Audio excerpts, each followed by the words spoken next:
Sehat bapak-bapak ibu-ibu? Dingin nggak di gedung ini?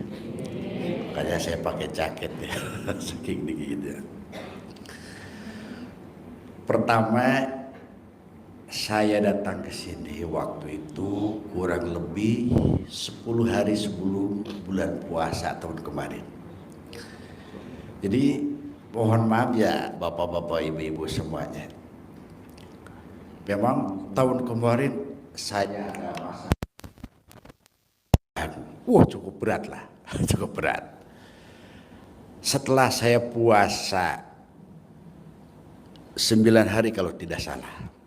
Waktu itu yang saya puasai kalau di kalangan kiai atau santri, ilmu-ilmu atau doa-doa kelas semacam, saya puasa waktu itu hijib saipi 3 hari, hijib nasor saya ambil Hasan Sadi, puasa sholawat nariyah atau munparijah 3 hari. Begitu saya puasa sholawat nariyah, ketika baca Allahumma sholli sholatan kamilatan, apa yang terdapat mimpinya pelukan terus sama istri. Jadi mimpinya pelukan terus, Bu.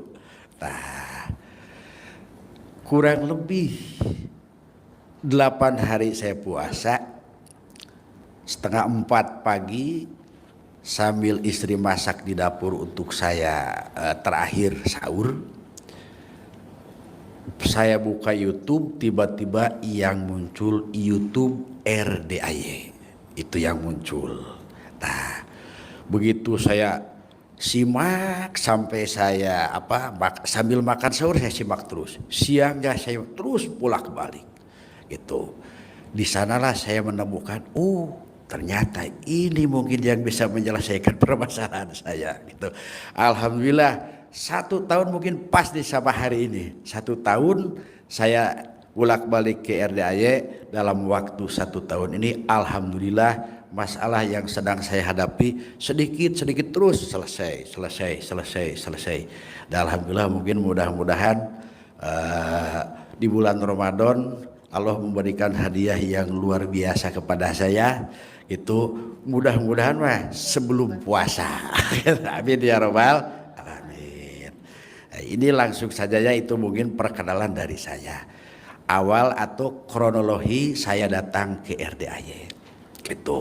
Selain itu banyaklah gitu macam-macam yang Pak Haji kasih solusi sama tamu-tamunya RDAY.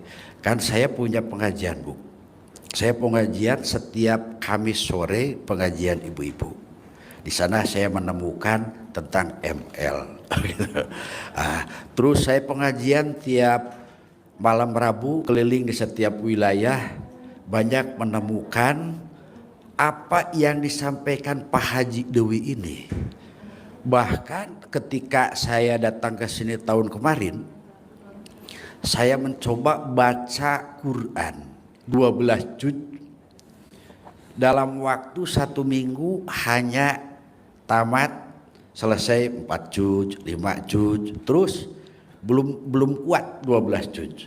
Akhirnya coba saya memanage waktu, kayaknya ini saya senyumnya harus sebelum jam 12 gitu.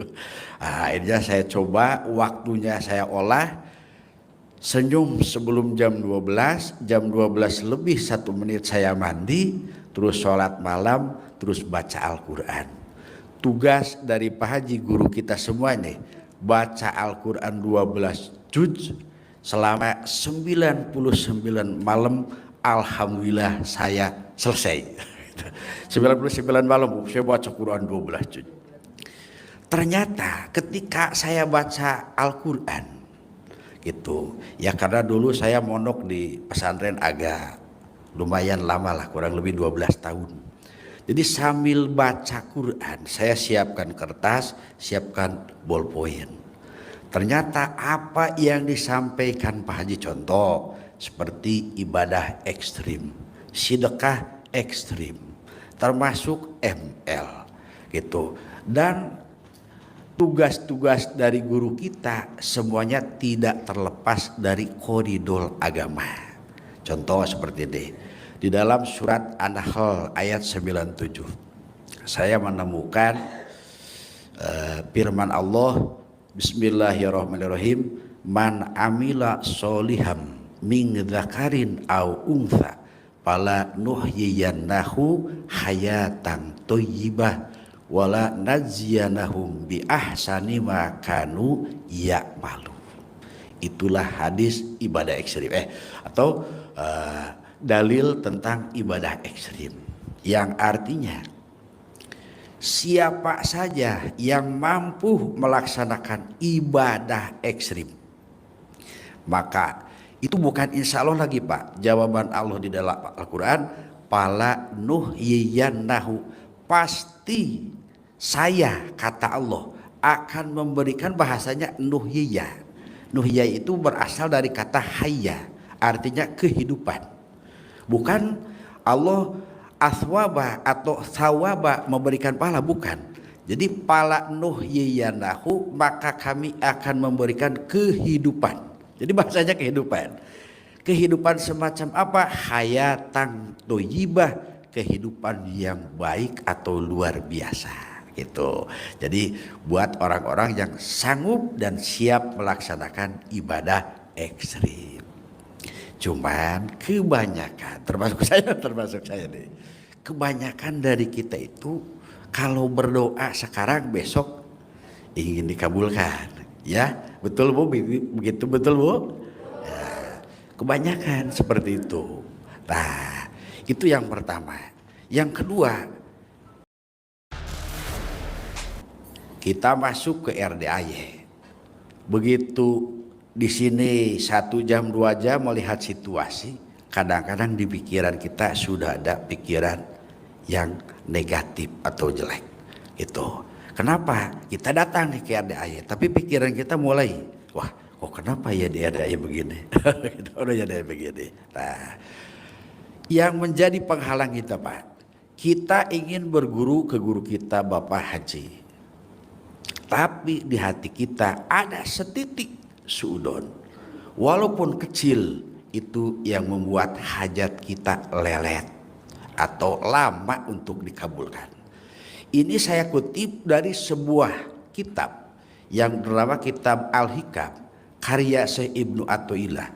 Beliau dalam kitab hikamnya menyatakan, ida lam yahsil qasidun ila maksudihi falya'lam anna mujbah hajbihi iktirodon khomiron ala kolbi ba'di suyuhihi bi ba'dil awqat.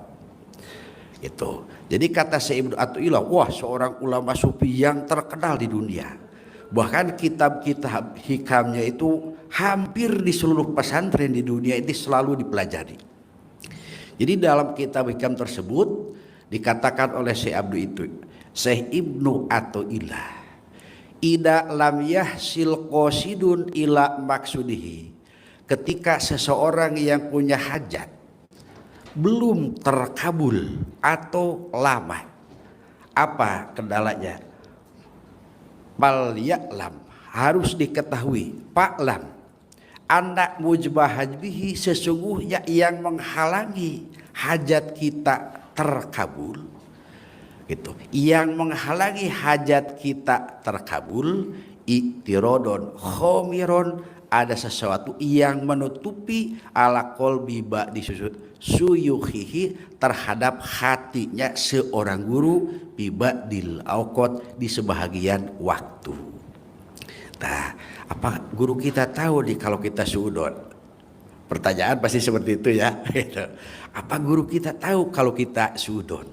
Yang maha tahu itu Gusti Allah. Tapi biasanya hati seorang guru dengan seorang murid ada semacam konektivitas, hampir nyambung. Kalau kita suudon sama guru kita, pasti guru kita merasakan. Kalau kita husnudon, pasti guru kita merasakan. Apalagi kalau kita punya pikiran jelek terhadap ilmu kearifan lokal tentang ilmu RDAY. Nah, mungkin untuk pembukaan segitu dulu ya. Barangkali ada yang mau bertanya atau terus pencerahan dulu. Ibu-ibu, halo. Masih pada tidak ngantuk ibu-ibu? Ada yang mau bertanya?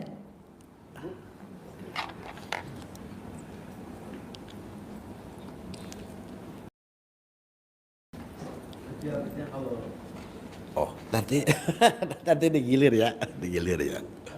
Maka Bu silakan. Boleh berdiri, boleh. Assalamualaikum warahmatullahi wabarakatuh. Waalaikumsalam warahmatullahi wabarakatuh. Pak Ustadz, saya bangun salat malam.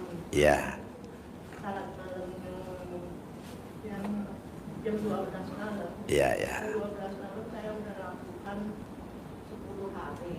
10 hari. Saya kenal RDAE itu di YouTube.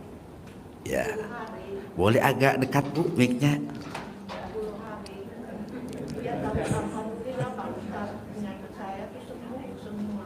Oh gitu ya, ya.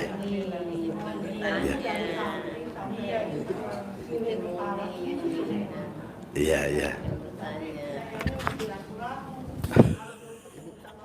Oh iya, iya.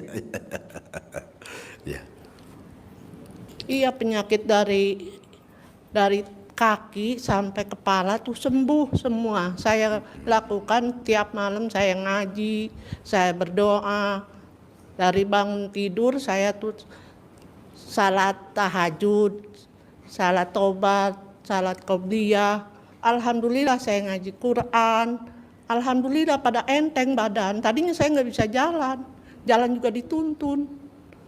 Alhamdulillah sampai sekarang mah Pak Ustadz, kata saya itu saya jalanin sampai salat duha, salat witir saya jalanin. Iya, iya. Iya, penyakit dari kaki tuh sampai ke badan. Tadinya saya ragu-ragu bahkan artis mandi jam 12. Alhamdulillah asal jam 12 bangun tuh ya, saya udah mandi. Lah, kata saya mau salat dulu lah, kata saya gitu. Kayak kagak dingin, kata suami.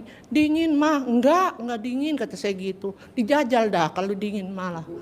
Ada pertanyaan enggak buat Ustadznya? Iya, bagaimana Pak Ustadz? Jadi yang saya simak itu bukan pertanyaan Pak. Ini testimoni atau hasil pengalaman dari ibadah yang Ibu telah lakukan. Luar biasa Bu. Iya, alhamdulillah. Kaki aja nggak bisa nindak Pak Ustadz, sampai kata saya gitu. Ya Allah, ya Rahman, ya Rahim, kata saya gitu. Saya nonton RDA ya itu tuh Iya, YouTube, kata saya gitu. Saya terengah akan barang itu. Ya Allah, alhamdulillah. Saya pengen ketemu sama Pak Haji. Saya bersyukur, kata saya gitu. Punya guru Pak Haji itu, kata saya gitu. Kalau saya dekat saya pasti udah 3 bulan saya lakukan itu tuh Pak Haji. Barang itu kata saya gitu, ngaji tuh sampai 12. Ada pertanyaan lain nggak Bu? Ini saya mau nanya, Iya. nanya bagaimana caranya kalau anak saya tuh ya. Ibu, tunggu Bu. Ini pertanyaan apa yang disampaikan Pak Ustadz tadi kan bukan yang itu. Ada lagi Bu? Udah. Ganti dulu Bu. Jadi mohon maaf ya Bapak-bapak Ibu-ibu. Jadi yang ditanyakan ke saya bukan pencerahan semacam ke Pak Haji, bukan. Gitu. Karena saya bukan bidangnya. Tapi kalau ibu bapak-bapak menanyakan tentang ilmu kearifan lokal, baik dari gimmick-gimmick ataupun bahasa kayak alat kelamin laki-laki gede, alat kelamin perempuan gede, rame-rame, itu akan saya jawab. Gitu ya. Gitu. Atau mengenai istilahnya ini, mohon maaf ya sebentar ya, gitu. Itu kita taunya alat kelamin itu. Ini saya contohkan satu ya. Itu kita taunya alat kelamin itu hanya gimana ya? Kalau laki-laki kadang-kadang kita melihatnya juga agak sedikit dibilang jijik, tidak. Tapi kayaknya gak mau tuh kalau melihat gitu. Padahal begitu saya koreksi di beberapa kitab. Satu, saya ngambil dari kitab Qurratul Uyun. Kedua, kitab Fathul Ijar. Ketiga, saya ngambil dari kitab Al-Lumu'atu Minal Furuq. Apa sih definisi alat kelamin? Kira-kira ibu tahu nggak alat kelamin itu apa? Coba nih ibu-ibu nih, ada yang tahu nggak? Bapak-bapak ada yang tahu nggak alat kelamin itu apa? Nah, ini definisi pakai kitab ya. Atau substansi daripada alat kelamin itu apa? Nah, ini saya jawab. Contoh alat kelamin laki-laki. Alat kelamin laki-laki definisi sesuai kitab. Apa sih alat kelamin laki-laki?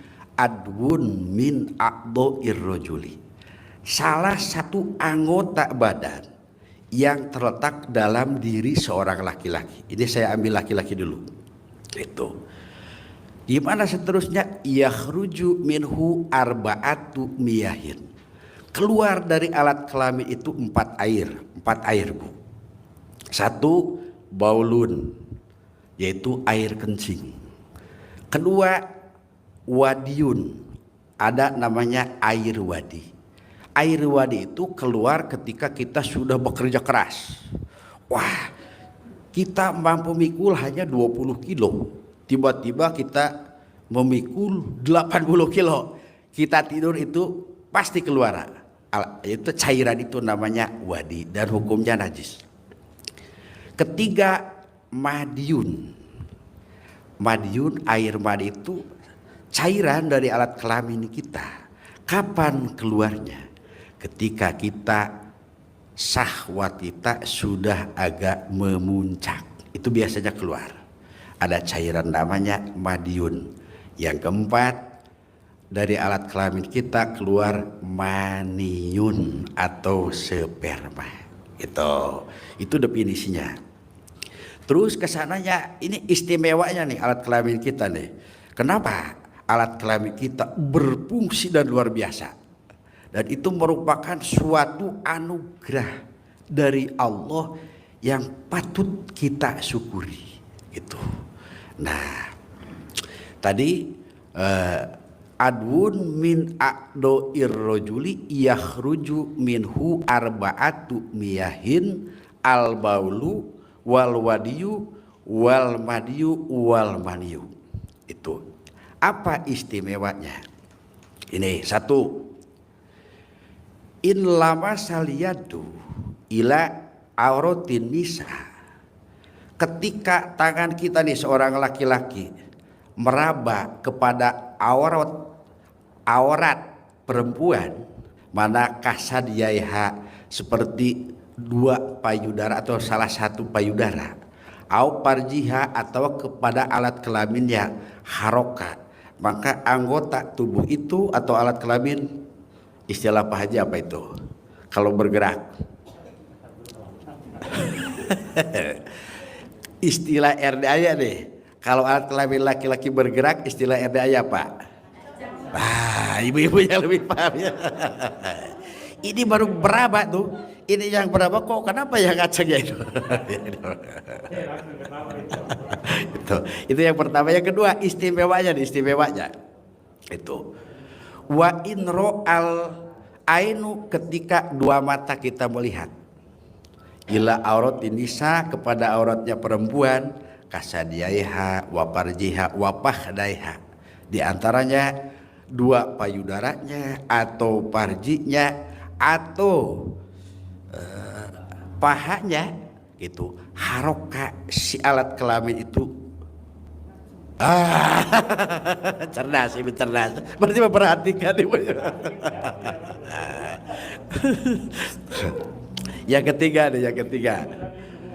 ketiga wa in sami al udunu, ketika telinga kita mendengar apa? Ila sautil anin, suara rintihan. Kira-kira suara rintihan seperti apa, Bu? Ya, betul, berdesah. Contoh berdesah seperti apa?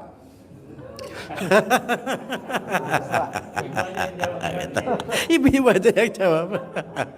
Nah, ketika telinga kita mendengar suara rintihan, bahasanya kan di kitab itu ila sautil anin, terhadap suara rintihan. Beda dengan hanin pakai H. Kalau hanin beda. Suara rintihan haroka, maka alat kelamin kita bergerak, atau istilah Pak Haji nggak, itu.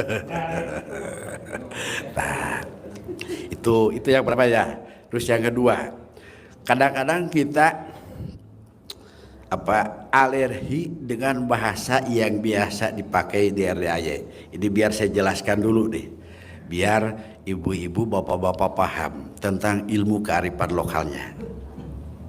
Seperti alat kelamin, bahasa Arabnya untuk laki-laki zakarun atau hasapatun. Hasapatun ini mengambil dari kitab Sapinah Mujibatul Gusli Sitatu Asya'a, di antaranya ilajul hasapati bil parji. Jadi alat kelamin laki-laki menurut bahasa Arab disebutnya dakarun atau hasapatun. Itu. Kalau alat kelamin perempuan menurut bahasa Arab disebutnya bud'un atau parjun. Menurut bahasa Arab. Menurut bahasa kita, bahasa nasional, alat kelamin laki-laki disebut apa? Penis. Bahasa Indonesia deh, bahasa Indonesia dulu. Alat kelamin laki-laki menurut bahasa Indonesia disebut penis. Alat kelamin perempuan disebut vagina. Menurut bahasa Indonesia. Menurut bahasa KKB, tahu KKB? Kelompok orang Papua, alat kelamin laki-laki menurut bahasa Papua disebut butu. Apa bu? Butu. Menurut bahasa Papua nih. Alat kelamin perempuan menurut bahasa Papua disebut pepe. Beda ya gitu. Nah, karena bedanya bahasa. Kalau menurut bahasa Sunda, alat kelamin laki-laki disebut sijalu. Tahu bu sijalu? Sijalu bahasa Sunda handapeun bujal aya hulu. Disebut sijalu. Nah, itu. Ini karena beda-beda bahasa. Kalau alat kelamin laki-laki menurut bahasa Kim Jong Un, presiden mana itu? Korea. Alat kelamin laki-laki menurut bahasa Korea disebut Yosong Sing Seji. Alat kelamin laki-laki perempuan menurut bahasa Korea disebut Naim Song Sing Seji. Menurut bahasa istilah RDAY, alat kelamin laki-laki disebut, ayo. Jadi itu beda bahasa, hanya beda bahasa. Nah, mari kita gali ya, biar kita tidak langsung, biar dari sesat deh. Gitu. Alat kelamin laki-laki versi bahasa RDAY itu disebut dengan kontol. Saya sebutkan aja tuh. Begitu saya buka kamus bu, Pak. Begitu saya buka kamus, saya di rumah punya 2 kamus, yang satu kurang lebih 1 juta, yang satu lagi 500.000. Apa sih kontol itu? Kontol itu 2 kalimat Arab. Biar Bapak pahami. Biar Bapak paham ya, gitu. Pertama kona. Kona apa? Apa arti kona? Itu kob nun ya. Kalau istilah menurut ilmu gramatika ianya itu iya mutakalim atau istilah santri iya rengkol entong. Kona itu artinya tenggelam. Tola bahasa Arab. Apa artinya tola? Panjang. Apa bu? Apa yang disebut panjang? Itu jadi peribahasa jalan, treknya lurus, panjang disebut jalan apa? Tol. Tuh. Nah, ini biar paham nih. Jalan treknya lurus panjang disebut jalan tol. Betul itu nggak? Betul. Jalan treknya lurus panjang Jakarta Surabaya berapa ratus kilometer? Kurang lebih 500 kilometer, kurang lebih nih. Kalau salah mohon maaf. Gitu. Jalan yang panjang punya trek lurus disebut jalan tol. Kenapa disebut jalan tol? Karena yang membuatnya adalah laki-laki. Kalau yang membuatnya perempuan disebut jalan pinter. Gitu. Ini saya bedah nih bahasa itu, saya bedah dulu ya, bedah ya, biar jadi ilmu nih. Jadi peribahasa Arab, mungkin di antara bapak-bapak ibu-ibu ada yang sudah menjadi atau mantan TKW ya, atau TKI di Arab nih. Budaya Arab ketika menyatukan kalimat, contoh seorang sayyid atau bos lah, dunungan, majikan ya kalau istilah Arab, manggil seorang pembantu namanya Rohmah, ada kan Rohmah?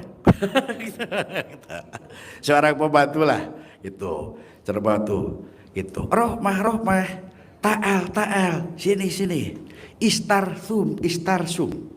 Apa artinya istarsum? Beli bawang merah.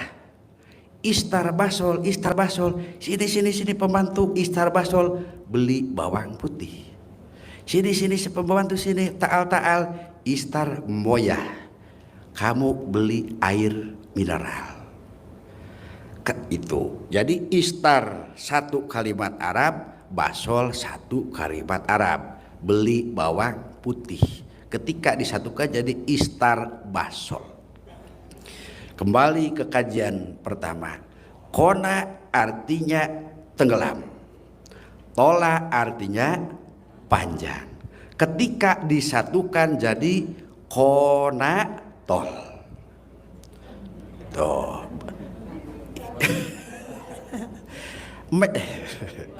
Menyatukan dua kalimat Arab.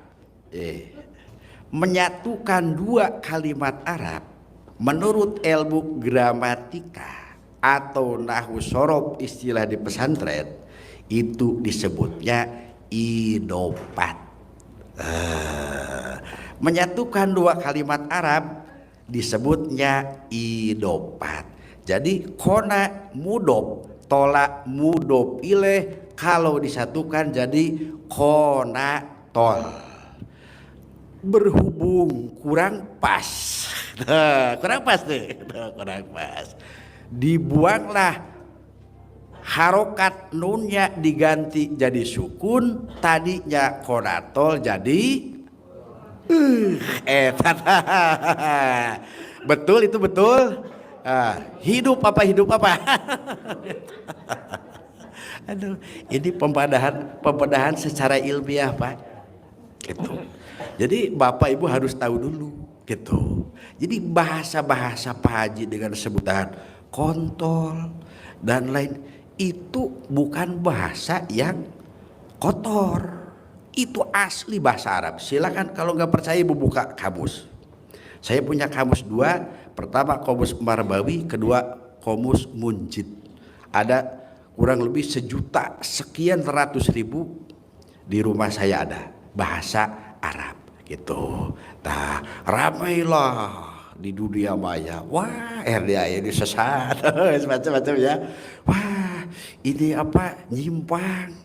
Bahkan saya pernah berdebat di satu YouTube, tidak akan saya sebutkan. Ada YouTube, dia Profesor Doktor Kiai Haji ... yang menyesatkan RDAY. Bahkan beliau berkuar-kuar di YouTube tersebut kepada Mabes TNI, MUI Pusat, tangkap RDAY, tangkap hero. Saya lawan Pak, saya lawan gitu. Nah, kenapa? Karena ya mohon maaf, kalau istilah ilmu filsafat Islam atau istilah filsafat agama, kalau di pondok namanya ilmu mantek. ilmu mantek nih. Di dalam kitab Sulamul Munawwarah terdapat satu bait syair itu, wa aslihil fasada bi ta'amuli wa in badihatan pala tubadili id kilaka muzayyibin sohiha li ajli kauni pahmihi kobiha gitu. Wa aslihil fasada bi ta'amuli, ketika kita mendengar, menyimak sesuatu, jangan dulu tergesa-gesa menyalahkan. Apa Bu? Menyalahkan. Apalagi memponis sesat, syirik, wah menyimpang. Itu jangan dulu. Itu wa aslihil fasada bi ta'amuli, kamu benarkan sesuatu dengan cara berpikir yang mendalam. Wa in badihatan pala tubadili, ketika ajaran RDAY ini betul sesuai dengan norma agama, maka jangan disesatkan, apalagi termasuk kategori syirik. Tuh. Kenapa orang-orang di luar sana membuat statement bahwa RDAY ini nyimpang, nyeleneh, syirik? Idkila kamu zayyibin sohiha, banyak orang yang menjelekkan terhadap ajaran yang sudah betul. Kenapa dia membilang sesat, nyeleneh? Li ajli kauni pahmihi kobiha, karena pemahamannya. Kalau di kobiha itu aslinya jelek, tapi tidak sebut jelek lah. Karena pemahamannya kurang mendalam. Gitu ya, gitu. Apalagi kalau kita mungkin ada yang ikut manakib Tuan Syekh Abdul Qadir Jailani atau manakib torekat. Di sana itu ada di kitab manakib Syekh Abdul Qadir, namanya Tafrihul Khotir kitabnya, atau Nurul Burhan. Di sana ada fatwa Tuan Syekh Abdul Qadir. Apa fatwanya? Wa iyyakum an tuhibbu syai'an aw takruhu ila ba'da ardi af'alihi alal kitabi wa sunnah kai la tuhibbuhu bil hawa wa tabghuduhu bil hawa. Silahkan buka di dalam kitab manakib Syekh Abdul Qadir, namanya kitab Nurul Burhan atau Tafrihul Khotir. Ada kalimat tersebut, wa iyyakum an tuhibbu syai'an aw takruhu ila ba'da ardi ab'alihi alal kitabi wa sunnah kai latuhibbuhu bil hawa wa tabghuduhu bil hawa. Itu kata fatwa Syekh Abdul Qadir, kamu jangan dulu mencintai dan membenci seseorang atau ajaran apapun sebelum kamu semuanya gitu membandingkan dengan Quran atau hadis gitu. Kai latuhibuhu bil hawa, supaya kamu mencintai tidak didasari dengan hawa nafsu dan membenci tidak didasari dengan hawa nafsu. Tuh, makanya saya meyakini berdasarkan keilmuan saya yang saya pelajari selama saya mondok, bahwa RDAY adalah ilmu kearifan lokal yang betul-betul tidak nyimpang atau sesat dan menyesatkan. Alhamdulillah. Nah, sekarang silahkan sesi tanya jawab. Ya Pak Kiai, tadi saya simak di surat An-Nahl bahwasanya memang kalau kita sudah siap dengan amalan yang ekstrim, ya Allah akan berikan yang suatu luar biasa. Ya. Tapi yang kedua ini di kitab Al-Hikam bahwasanya kita jangan sampai ada sudon, ya, karena nanti akan nutup diri kita, ya. Jadi nggak berhasil atau lemah atau susah dan sebagainya. Nah ini memang selama ini secara pribadi juga nggak ada pikiran bahwasanya RDAY kok begini amat, nggak ada. Justru saya malah senang gitu, ya kan. Dan harapan yang ketiga secara pribadi, ya barangkali karena singkatnya waktu, jadi menurut saya nanti Pak Kiai jangan terlalu banyak nanti untuk istilah yang panjang-panjang, kan nanti akan buang-buang waktu, karena kami butuh sebenarnya dari Pak Kiai yang telah diamalkan sehingga nanti kami bisa untuk untuk apa namanya ngikutin gitu Pak Kiai. Jadi Ya, gitu aja. San. Oh gitu ya. Jadi pertanyaannya tadi Bapak ini sudah memahami tentang ilmu RDAY ya. Gitu. Jadi yang menjadi pertanyaannya apa yang sudah saya amalkan gitu ya Pak? Ya. Jadi intinya begini Pak. Ketika kita ingin mencapai satu tujuan, saya ambil resep dari sabda baginda Rasulullah Shallallahu Alaihi Wasallam. Rasulullah memberikan kalau kita ingin sukses atau tercapai tujuan, maka resepnya ada 3. Pertama, kata Rasul, man jadda wajada. Siapa orang yang sungguh-sungguh pasti berhasil. Kenapa bahasanya pasti? Kadang-kadang Pak Haji bilang pasti. Pak Haji bilang pasti itu tidak sembarangan Pak, tidak sembarangan gitu. Nukil atau ngambil, mengadopsi dari sebuah hadis Rasulullah SAW, man jadda wajada. Siapa orang yang sungguh-sungguh semangat ibadah ekstrim, kayak ibu tadi, 10 hari kakinya tidak jalan, dari atas sampai bawah terasa sakit, setelah ibadah ekstrim sembuh semuanya. Betul ya Bu? Alhamdulillah. Karena semangat ingin sembuh itu tertuang dalam hadis Rasul, man jadda wajada. Siapa orang yang sungguh-sungguh pasti berhasil. Itu yang pertama. Yang kedua, resep kedua itu waman sobaro zapiro. Siapa orang yang sabar, zapiro pasti akan beruntung.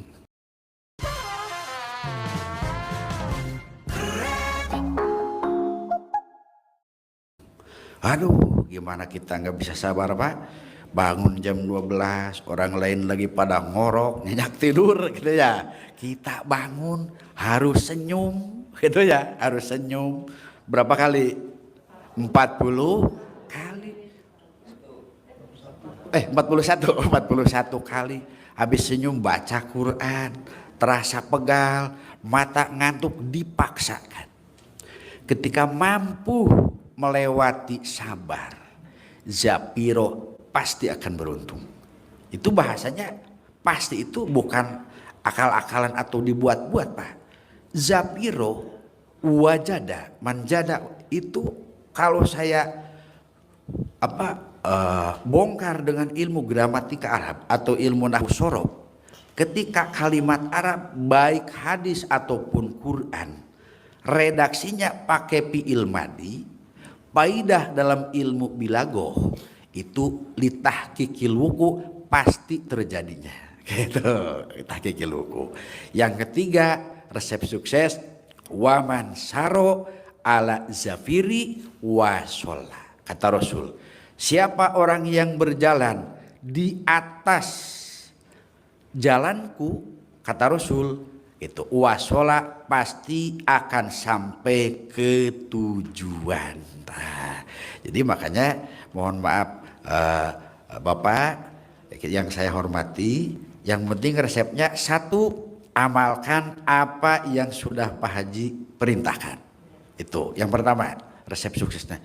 Yang kedua, hilangkan rasa suudon di dalam hati. Walaupun kiri, kanan, depan, belakang, atas, bawah, banyak istilahnya isu-isu dan lain, jangan dihiraukan. Itu. Nah, yang ketiga, sabar. Kenapa? Karena Allah itu mengabulkan doa kita Pak. Gitu. Kalau istilah bahasa ilmu hikam, pi waktin yurid la pi waktin turid. Di waktu yang Allah kehendaki, bukan waktu yang kita inginkan. Itu kebanyakan kan gitu. Nah, apalagi kalau jadi kalau kita hajatnya lihat Pak, jangan dulu menyalahkan ilmu RDAY. Jangan dulu menyalahkan Allah. Introspeksi diri. Kenapa kita sudah baca Quran 12 juz, sudah 3 bulan, tapi masalah tambah. Imam Ghazali mengumpamakan kita berdoa gitu ibarat kita belanja ke warung. Kita bawa uang nih 50.000 datang ke warung. Bu, beli minyak, beli ayam dan lain sebagainya. Ternyata tukang warung ngasih kita maunya minyak goreng, telur, apalagi ayam. Ternyata tukang warung hanya ngasih ayam sama telur, minyaknya nggak dikasih. Ternyata tukang warung punya catatan bahwa kita punya hutang ke warung itu. Makanya doa-doa kita itu Bu, Pak, kenapa agak lelet dipakai bayar hutang? Hutang apa? Hutang dosa kepada Gusti Allah. Itu Pak ya, itu cukup kira-kira Pak. Nah, silakan.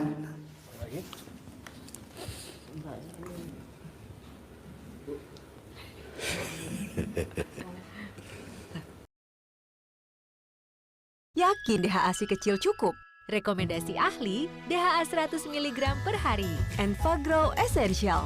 Dilakukan karena kebetulan saya percaya dan pernah terbukti. Ya, Salah satunya contoh untuk menjual aset kan kita rendaman itu ya. Ya, ya. Boleh dibagikan kepada kami kenapa itu bisa dalam ilmu kitab ditelaah gitu ya. Kenapa itu? Padahal kan rendaman CD ya. Ya. Atau kadang-kadang kita mengeluarkan cairan tubuh kita yang bawah itu, Ya. kita pakai untuk menghilangkan pengaruh negatif. Pengaruh negatif misalnya dari Ya. hal-hal yang non medis, itu pun saya sudah lakukan dan berhasil gitu ya. Dalam ilmu yang Bapak Kiai sudah pelajari, boleh share ke kami gitu supaya kami semakin yakin, terutama untuk yang belum mengerjakan itu. Siap, Terima kasih. Sama-sama. Assalamualaikum warahmatullahi wabarakatuh. Waalaikumsalam.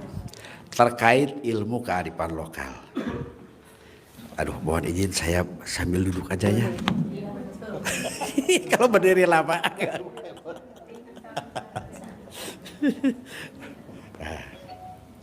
Terkait ilmu kearifan lokal. Dari mana sumbernya atau asalnya ilmu kearifan lokal, Pak? Itu.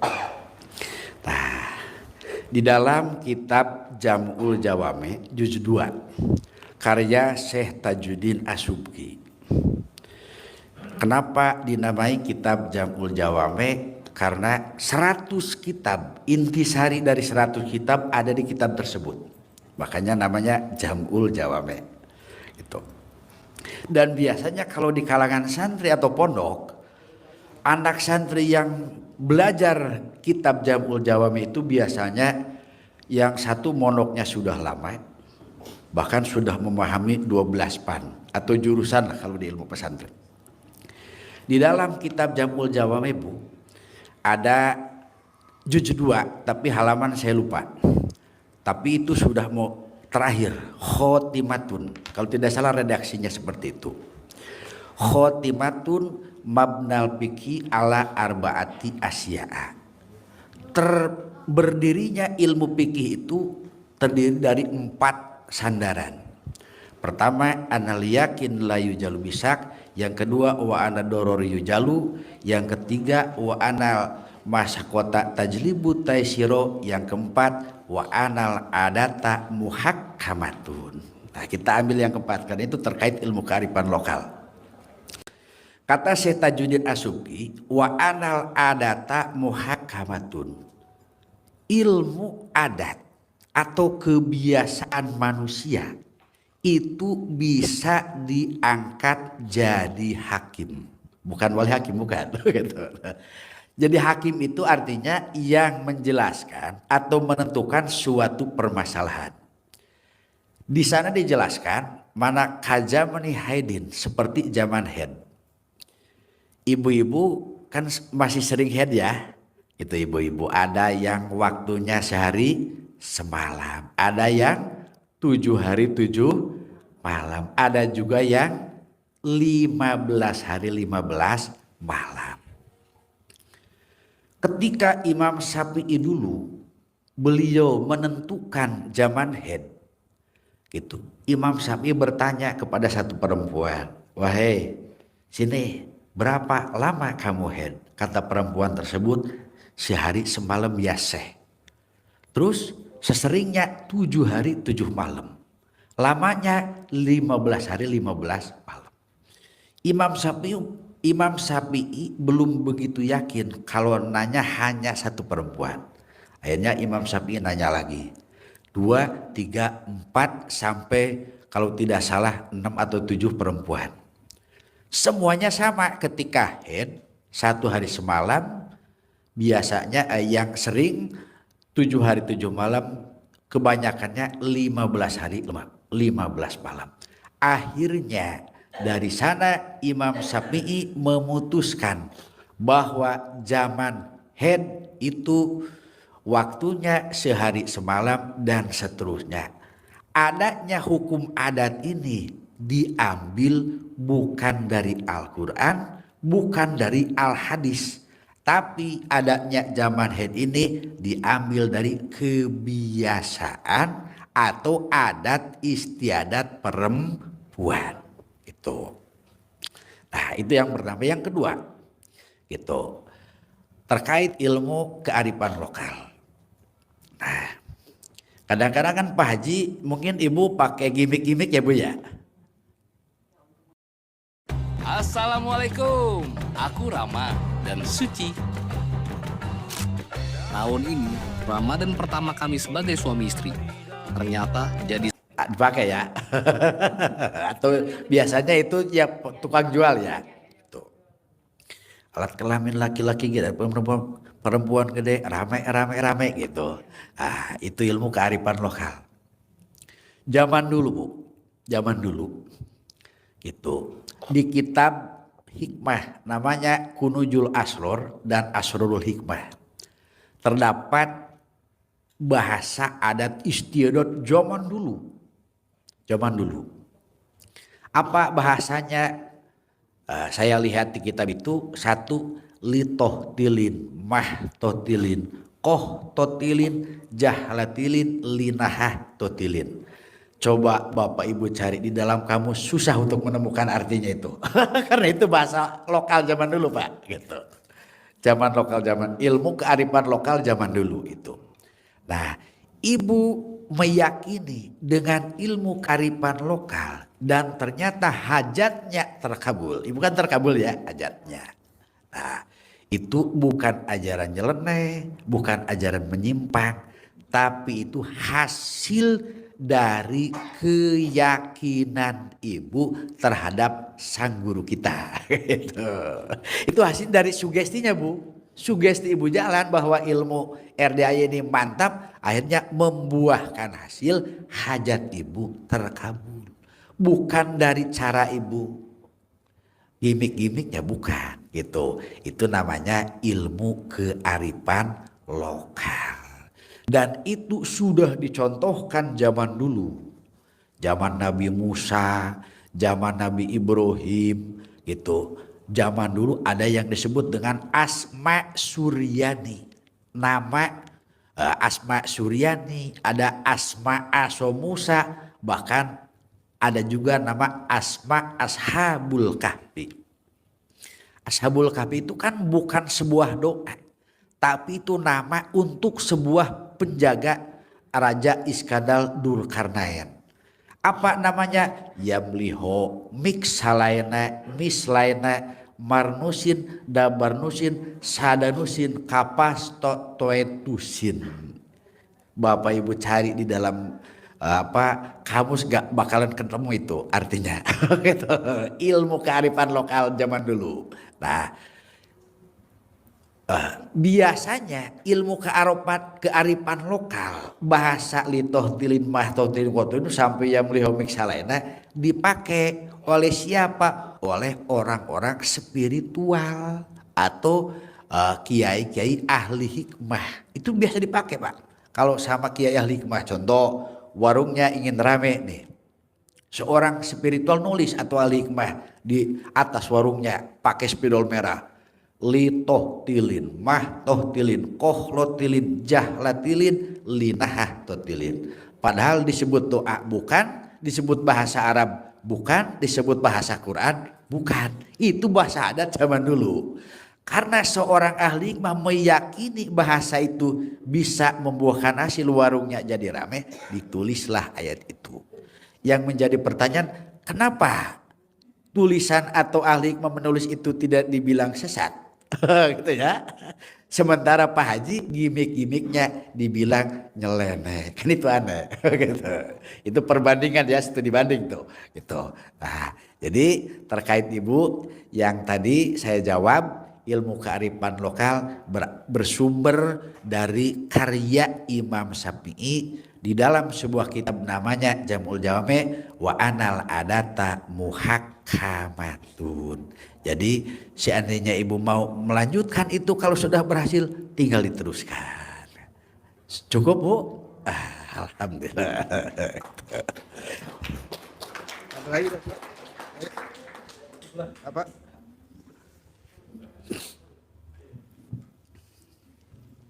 Assalamualaikum warahmatullahi wabarakatuh. Waalaikumsalam warahmatullahi wabarakatuh. Maaf Pak Ustadz, mau bertanya apa nama asli kitab kuning? Boleh nggak apa-apa nanya Bea? Terima kasih Pak Ustadz. Jadi begini Bu, berhubung ilmu-ilmu dari zaman sahabat, khalifah gitu, terus ke sini tabiin, atba'u tabiin, sampai para ulama, sampai para wali. Ilmu-ilmunya ditulis bahasa Arab dan kertasnya berwarna kuning. Disebutlah kitab kuning. Kalau kertasnya warna biru pasti namanya kitab biru. Cukup ya Bu ya.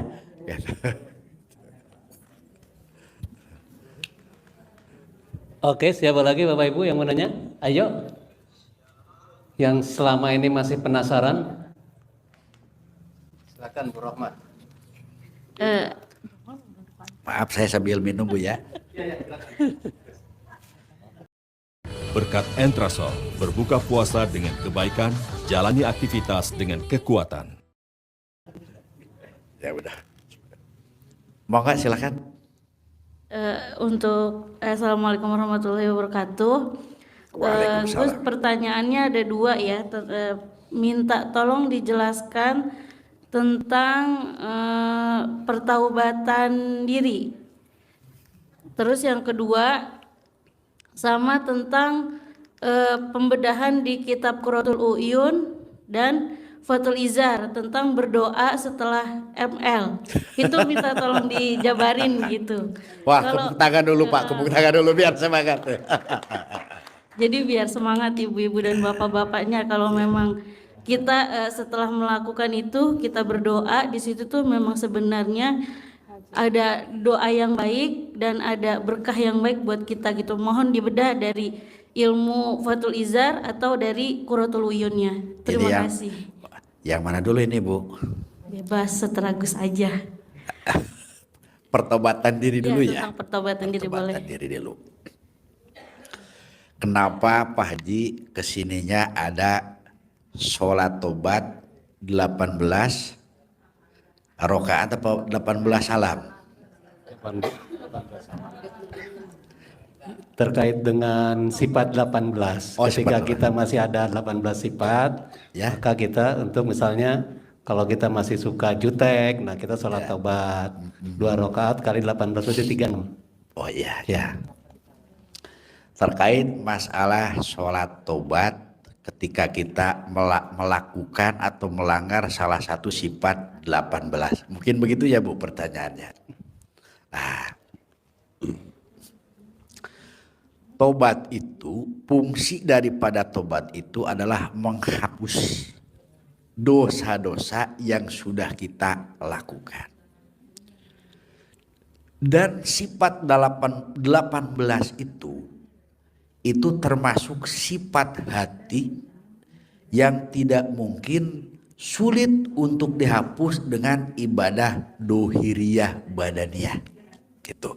Beda dengan kita dosa lahir. Mana contoh dosa lahir? Gitu, kita sering banyak mata kita melihat hal-hal yang membuat kita naik syahwat. dosa mata ini Pak, dosa mata ini kalau kita lihat di kitab-kitab fikih, dengan berwudu saja asal wudunya benar gitu. Contoh istinsak itu berarti menghirup air ke dalam 2 hidung terus dikeluarkan, itu istinsak. Dosa mata yang kita lakukan pamannya tadi sore adzan maghrib kita wudu, itu dosa mata bisa diampuni oleh Allah dengan istinsak atau wudu yang baik. Tapi dosa 18 ini mana? Jutek, apalagi gelisah, itu kan dosa hati Bu, dosa hati. Dosa hati ini sulit untuk diampuni oleh Allah. Kenapa? Karena termasuknya dosa kolbu atau dosa badan batiniah, dosa dalaman itu. 18 itu kan jutek, suntuk, apalagi mengeluh. Ini deh. Tuh dosa 18 nih, gundah, gelisah, murung, sedih, ngeluh, jengkel, mancing jengkel, kepancing jengkel, bawel, cerewet, cemberut, mikir, komen, cemburu, dendam, ketus, jutek, muka suntuk. Ini semuanya dosa hati Pak, dosa hati. Dosa hati. Nah ini yang namanya dosa hati, contoh seperti ngeluh. Contoh ngeluh ya. Ngeluh itu keluar dari mulut setelah disaring oleh hati. Hati ini pusing, pusing ya, karena ujung-ujungnya keluar, direalisasikan lewat mulut kita. Kita sudah melaksanakan ibadah ini, sedekah ini, kenapa hajat kita belum terkabul? Keluarnya dari lisan. Lisan ini asalnya dari kalbu, dari hati kita.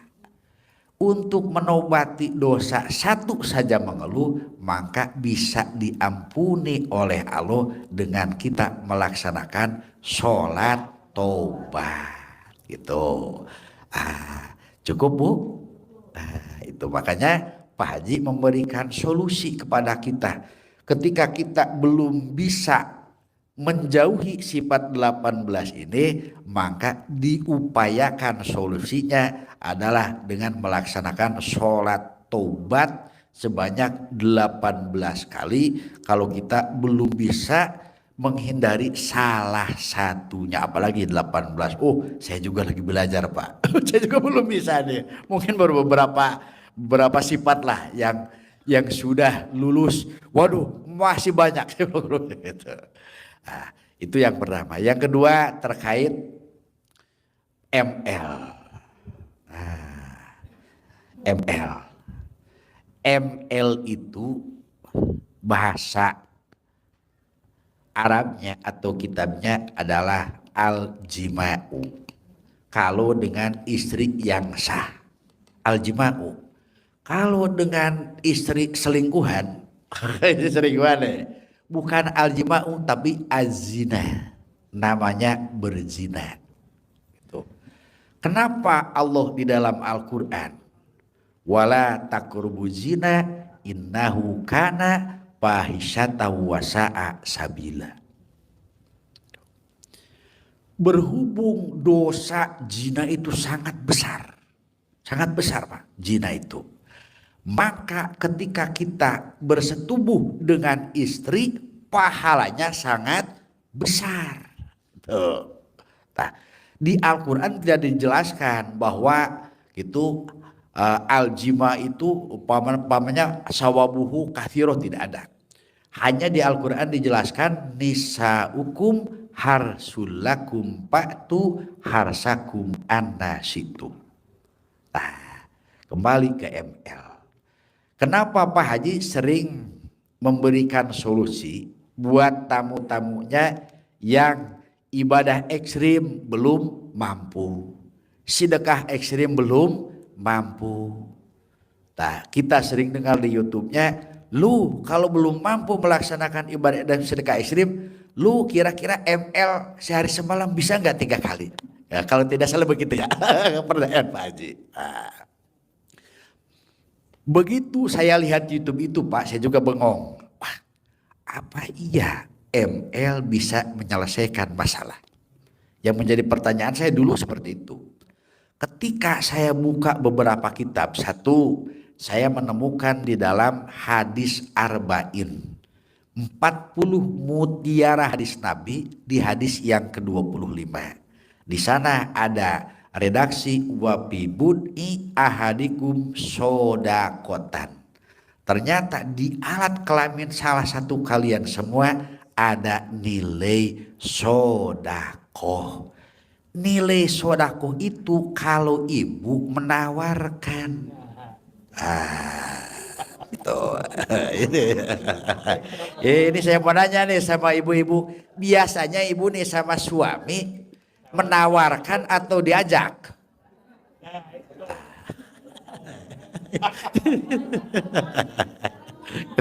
Nah, itu nyambung Bu di dalam kitab Ukudul Ijen. Itu di dalam kitab Ukudul Ijen ayat ada redaksi gitu. Wayajibu alal mar'ati, yang pertama dawamul hayai, dan seterusnya dawamul hayai, terus kesananya wa urdi nafsi halahu ingda naumi. Wajib, ini wajib Pak, bahasa di kitabnya wajib, bukan wayajuju. Kalau wayajuju berarti boleh menawarkan, boleh tidak. Kalau wajib berarti harus gitu ya. Di dalam kitab Ukudul Ijen, untuk menggapai rumah tangga harmonis atau sakinah mawadah, maka kewajiban seorang ibu rumah tangga wa urdi nafsi halahu ingda naumi, menawarkan diri kepada suaminya. Ini tamu-tamu RDAY menawarkan atau diajak? Gitu. Ya. Nah, ini itu nanti yang kedua nawarin ya. Jadi kalau ibu ingin dapat pahala sedekah, setiap malam ibu tawarin suami ibu, gitu ya, tadi tawarin. Itu jadi nilai sedekah. Itu yang pertama. Yang kedua, terkait kan Pak Haji sering bilang nih Pak Haji, ketika bapak ibu sedang ML, Klimak itu mungkin bahasa yang lebih sederhananya apa ya? Orgasme. Muncrat lah, gitu ya, saudaranya. Muncrat. Nah, saya lihat di dalam kitab Qurratul Uyun, ketika Rasulullah SAW Rasulullah berhubungan dengan salah satu istrinya, dan Rasul sampai puncak kenikmatan, artinya klimaks, Rasul berdoa, Allahumma j'al hadihin nutfata durriyatan thayyibah in kunta khalaqta bima bisulbi rojula. Itu. Jadi itu dicontohkan Rasul Pak. Biar bapak-bapak ibu-ibu paham nih. Cuman Rasul ketika berhubungan dengan istrinya bukan berdoa lunas hutang, bukan. Jadi kalau Rasulullah berhubungan dengan istrinya bukan lunas, amin, bukan begitu gitu ya. Ketika Rasul berhubungan dengan salah satu istrinya, ketika Rasulullah SAW keluar atau injal bahasa di kitab itu, maka Rasulullah berdoa, Allahumma j'al hadihin nutfata durriyatan thayyibah in kunta khalaqta ma bisulbi. Kalau tidak salah seperti itu. Kalau saya terjemahkan, ya Allah, semoga engkau menjadikan air mani yang saya keluarkan, air mani yang istri saya keluarkan, dijadikan keturunan yang baik, solihah. Kalau Rasul, kalau kita ketika kelima, kalau istilah Pak Haji, yang di luhur bilang lunas, yang di bawah amin, yang belum cair, yang di bawah amin. Apakah itu ajaran sesat? Tidak. Karena itu dicontohkan Rasulullah Shallallahu Alaihi Wasallam. Cuman bedanya kalau Rasulullah berdoanya minta keturunan yang baik, kalau kita berdoanya supaya proyeknya cair. Cukup Bu, cukup. Nah, bahkan ini saya tambahkan sedikit ya, biar ibu-ibu bapak semangat ya ML-nya nih. Tapi semangat. Banyak Pak di kitab Qurratul Uyun. Ada salah satu hadis yang saya hafal tuh. Itu. Ketika itu Sayyidina Aisyah bertanya kepada Rasulullah, "Ya Rasulullah, untuk perempuan seperti saya ini banyak pahalanya. Kenapa kata Rasul menawarkan saja kepada panjenengan, kepada Rasulullah sudah dapat nilai sedekah?" Akhirnya Rasul menjawab dalam sebuah hadis, "Ida akhodar rojulu biyadi imro'atiha." Ida akhodar rojulu biyadi imro'atihi itu yurawiduha kanalahu khomsu hasanatin. Ketika tangan seorang suami ini memegang tangan istrinya, maka dapat 5 pahala. Baru memegang Pak, baru memegang itu. Wa in anakoha, ketika seorang suami memeluk istrinya, palahu asru hasanatin, maka mendapat 10 pahala. Gitu. Wa in qobulaha, ketika seorang suami mencium istrinya, palahu berapa? Salasuna hasanatan, dapat 30 pahala. Itu baru mencium Pak. Wa in ataha, ketika seorang suami ML atau jima kepada istrinya, apa pahalanya? Kana khairon minad dunya wa ma fiha, pahalanya itu lebih bagus, lebih banyak daripada dunia dan seisinya. Itu 1 kali ML. Itu. Coba bayangkan Pak, 3 kali sehari semalam. Berapa dosa kita yang Allah ampuni. Maka dan di saat itulah ketika kita klimaks, maka kita mengucapkan doa. Nah ibu kira-kira ketika klimaks suka berdoa atau gimana? Atau perembentak istilah sudah. Nah itu Bu ya. Jadi kalau ibu ingin cepat lunas hutangnya, ingin rezekinya lancar, siapa yang di atas bilang lancar-lancar, yang di bawah bilang amin, amin. Gitu. Nah, itu Pak Haji memberikan solusi seperti itu bukan abal atau sekadar hanya apa-apa. Sumbernya dari kitab Qurratul Uyun, di sana banyak hadis yang dicontohkan oleh Rasulullah ketika Rasul itu bersetubuh dengan istrinya dan Rasulullah SAW keluar atau injal, keluar air maninya, maka Rasul berdoa, Allahumma ij'al hadihin nutfata dzurriatan thayyibah in kunta khalaqta fi sulbi. Gitu. Nah kalau kita bukan berdoa anak soleh, tapi berdoanya minta lunas hutang. Nah, udah cukup Pak Nur? Iya. Oke, Bapak Ibu masih penasaran? Satu lagi mau nanya. Oke, satu lagi Pak Ustadz. Siap. Ayo. Assalamualaikum Pak Haji, Ustadz. Waalaikumsalam. Saya izin mohon bertanya, kan Pak Haji pernah ngasih ilmunya ke semua jamaah. Katanya kalau sumpah serapah itu menggampang kita ke rezeki gitu. Contohnya misalkan kalau istri lagi marah, kita ucapnya yang baik-baik, misalkan kalau lagi marah dia cair katanya, atau 500 juta cair gitu, misalkan kayak gitu. Namanya kita lagi suami istri kan ada aja cobaan gitu. Tolong dijelaskan untuk pencairan itu Bu. Paham? Saya jadi gumplak.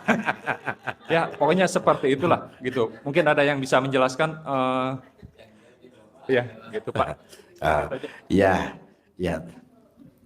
Sekarang di RDAY itu Pak Haji bukan sekarang sering memberikan solusi. Ketika kita ada sesuatu yang enek ke dalam pikiran lah, atau kita dipitnah atau apa, maka ucapkan sumpah serapah. Itu bahasa ilmu kearifan lokal. Sebetulnya bahasa sumpah serapah itu menurut saya nih, versi saya, Pak Haji mungkin menukil dari sebuah hadis. Ketika itu seorang sahabat bertanya kepada Rasul, ya Rasulullah, ausini biwasiatin tanpa uni. Ya Rasulullah, tolonglah saya kasih wasiat dan wasiat itu bermanfaat buat saya. Artinya akhirnya Rasul memberikan wasiat, satu kata Rasul, sil man kotoaka. Kata Rasul, kamu sambungkan silaturahmi kepada orang, baik teman, kerabat, tetangga ataupun masyarakat yang memutuskan tali silaturahmi. Bahasanya silman kotoaka. Yang kedua, wa'ati ila man haromaka. Kamu harus memberi kepada orang yang pelit. Nah, biasanya kita kebalik. Orang yang dermawan kita kasih, orang yang pelit kita balas kepelitannya. Gitu ya. Itu kita lah kita gitu. Kelas-kelas kita. Yang ketiga, sumpah serapah ini wa ahsin ila man asaa ilaik. Kata Rasul, kamu berbuat kebaikan kepada orang yang berbuat jelek kepadamu, gitu. Itu ngambil dari itu. Kalau menurut saya nih, wa ahsin ila man asaa ilaik. Kamu harus memberikan kebaikan kepada orang yang berbuat jelek kepadamu. Contoh, kita itu dijanjiin sama orang, besok ya kita transfer ya jam 8. Kita nunggu sampai jam 10 gak masuk-masuk deh. Akhirnya muncul penyakit apa? Jengkel. Pastilah. Nah, Pak Haji memberikan solusi supaya kita tidak jengkel dan membuahkan hasil. Makanya keluarkan kata-kata yang baik. Kata-kata yang baik itu disebutnya sumpah serapah. Gitu. Kata yang baik itu disebutnya sumpah serapah. Contoh, kita dijanjikan mau dibayar utang nih besok jam 8. Sampai jam 10 belum kunjung ditransfer. Sampai sore tidak datang juga. Akhirnya kita sumpahin orang itu, pas besok pasti cair, besok pasti cair, atau rezeki saya pasti lancar, rezeki saya pasti lancar. Itu namanya sumpah serapah. Itu karena kalau kita Pak mengatakan kata-kata yang jelek, mending kalau orangnya itunya jelek, tapi kalau dia tidak bisa bayar karena nunggu orang belum bayar atau dia jual barang belum dibayar, itu akan kembali kepada kita. Kenapa? Karena Rasul memberikan sabda di dalam sebuah hadisnya, al-bala'u minal mantik. Al-bala'u minal mantik.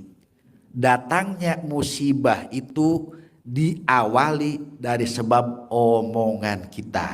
Gitu. Kira-kira bisa dipahami?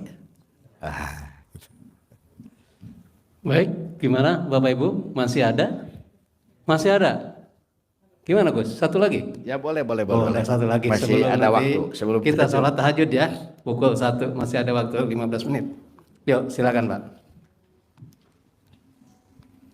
Assalamualaikum Gus. Waalaikumsalam. Saya mau nanya, itu adakah kiat khusus agar ibadah kita biar tumainah?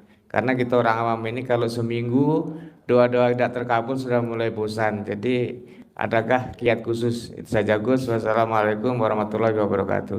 Waalaikumsalam warahmatullahi wabarakatuh. Kodrat manusia itu sudah dijelaskan dalam Al-Quran dengan 2 ayat. Ini kodrat manusia ya. Pertama, Allah berfirman, wa kanal insanu halu'a. Kodrat manusia ini biasanya putus asa. Ini kodrat nih Pak. Yang kedua, wakanal insanu ajula. Ini kodrat manusia. Kodrat kita ini sebagai manusia, wakanal insanu, keinginannya selalu terburu-buru, ingin cepat dikabulkan. Itu kodrat Pak. Jadi agak wajar-wajar lah, itu manusiawi ya itu. Tapi bagaimana caranya nih supaya kita kalau hajat kita setelah seminggu belum terkabul? Itu tipnya atau caranya yang pertama itu ketika hajat kita belum Allah kabulkan dalam waktu 1 minggu, yang pertama kita hindari sifat keputusasaan. Itu yang pertama. Kenapa? Karena hajat kecil ataupun hajat besar tergantung cara kita berdoanya. Itu. Kita hajat kita 1 miliar nih. Tapi baru 1 minggu baca Quran hanya mampu 2 juz. Pamnya 1 malam nih. Atau sedekah hanya mampu 200.000. Waduh, kayaknya itu sulit Pak untuk berhasil. Gitu, untuk sulit. Kenapa? Karena di dalam sebuah pepatah Arab, di dalam kitab Ta'limul Mutalim, biqadril kaddi tutoma tarumu paman romal ma'muna ya lailan yakumu. Kalau kita ingin hajatnya berhasil, tutoma tarumu paman romal muna lailan yakumu. Siapa orang yang malam bangun melaksanakan ibadah ekstrim, itu paman romal muna lailan yakumu, maka malam harus kuat untuk melaksanakan atau munajat kepada Allah Ta'ala. Seandainya dalam waktu 1 minggu hajat kita belum terkabul, nah apa tipnya? 1, munculkan keyakinan. Keyakinan dulu Pak, keyakinan. Karena kata Rasul, al yakin fauqal iman. Keyakinan itu nilainya di atas keimanan. Yakin. Seperti halnya kita mau nyetir, mau nyalip gitu. Tidak mungkin kita melirik sudut pandang atau sudut kendaraan karena tidak terlihat dengan dua mata batin kita. Ketika kita yakin pasti selamat dan nyalip itu akan selesai.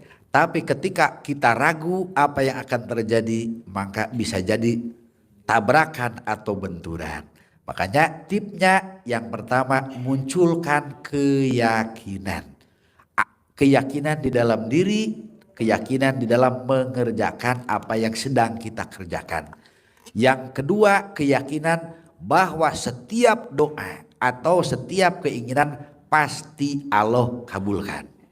Yang ketiga, Pak Haji ngasih solusi tip yang ketiga, perbanyaklah bersyukur. Itu. Kenapa? Sebab antara bersyukur dengan meminta itu beda Pak. Kalau meminta, ayatnya di dalam Al-Quran, ud'uni astajib lakum. Astajibna pakai redaksi fi'il mudhari kalau istilah ilmu gramatika Arab. Kalau bersyukur redaksinya pakai fi'il madi. La ing syakartum la ajidanakum wala ing kafartum inna adzabi lasyadid. Mohon maaf. Di dalam bersyukur tetap pakai kalimat fi'il mudhari la ajidanakum, cuman redaksi kalimat fi'il mudhari la ajidanakum itu ditambah lam qasam la, yang kedua ditambah nun taukid. Ketika kalimat Arab pakai lam qasam nun taukid, maka faidahnya adalah pasti. Ketika kita mampu bersyukur, maka pasti Allah akan tambah nikmatnya. Gitu. Amin ya robbal alamin. Bisa dipahami Pak?